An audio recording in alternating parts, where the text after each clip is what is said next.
আজকের ভিডিওতে আমরা জানবো স্ত্রী যদি স্বামীকে তালাক দিয়ে থাকে এক্ষেত্রে কি কাবিনের টাকা স্বামীকে পরিশোধ করতে হবে।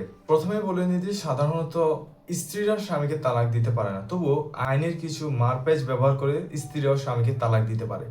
এবার আসি ভিডিওর মূল টপিকে, কি স্ত্রী যদি স্বামীকে তালাক দিয়ে থাকে সেক্ষেত্রে কি স্বামীকে কাবিনের টাকা পরিশোধ করতে হবে।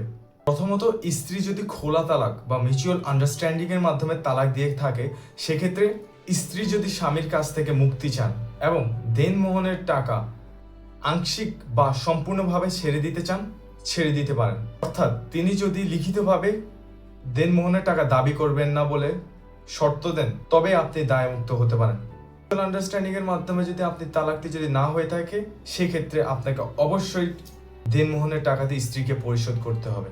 কেননা দেনমোহরের টাকাতে আপনি দিয়েছেন বিবাহের জন্য, তালাকের জন্য নয়। এমনই বাংলাদেশের আইনি ইনফরমেটিভ ভিডিও পেতে সাবস্ক্রাইব করুন লিগালিকো। আসসালামু আলাইকুম।